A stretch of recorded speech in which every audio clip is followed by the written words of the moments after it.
তাহলে কি এ কথা বলার সুযোগ আছে নাকি? ধর্ম যার যার, উৎসব সবার, কথা বলেন আছে নাকি? যদি তাই হয় আমিও বলতে চাই, চাকরি যার যার, টাকা সবার, বউ যার যার, হক সবার, মানবেন নাকি? নিজের বউয়ের ভাগ কাউকে দিবেন না, চাকরির টাকার ভাগ দেবেন না, জমির জায়গার ভাগ দেবেন না। আপনি ধর্মকে ভাগ করতে চান, এর অর্থ হলো সব ধর্ম থেকে ফায়দা না উদ্দেশ্য। কথা বলেন ঠিক কিনা? এই আসতে বলেন কেন? ঠিক থাকলে জোরে বলেন না ঠিক কিনা? ভয় পান নাকি? আরে ঠিক বলেই যদি ভয় পান তো আমরা যে বোঝাচ্ছি আমাদের কি হবে? কথা বুঝতে হবে,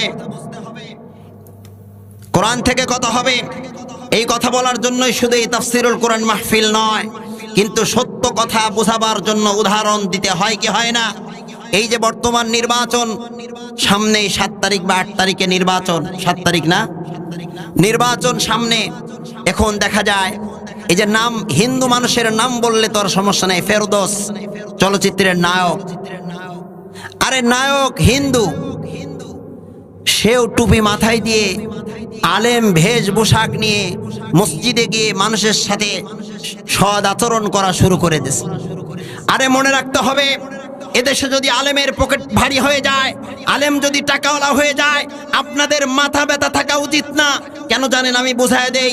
আরে চলচ্চিত্রের নায়ক যদি টাকাওয়ালা হয়ে যায়, একজন নায়ক আসলে যদি তাকে লক্ষ টাকা দিয়ে সম্বর্ধনা দেওয়া হয়, তাহলে সে নায়ক এরকম 10 জায়গায় গিয়ে 10 লক্ষ টাকা নিয়ে আপনার কি মনে হয় সে মাদ্রাসা তৈরি করবে? সে চলচ্চিত্র যাতে আরো বেড়ে যায়, সব জায়গায় সিনেমা হল তৈরি করার জন্য সে বিজ্ঞাপন করবে। কথা বলেন ঠিক কিনা? গায়ক যদি বেড়ে যায়, গায়ক যদি আপনি নিয়ে আসেন লক্ষ টাকা দিয়ে, গায়কের সম্মান আর গায়কের মর্যাদা যদি আপনি দিতে থাকেন, গায়কের যদি টাকা হয়, গায়ক গানের আসর তৈরি করবে, নাচনেওয়ালা নাচার আসর তৈরি করবে, নর্তকী পতিতালয় তৈরি করবে, লাইসেন্স নিতে যত টাকাই লাগুক না কেন সে সরকারকেও ঘুষ দিয়ে পাশ করায় নিতে তার টাকার বড় জোর। কথা বলেন ঠিক কিনা?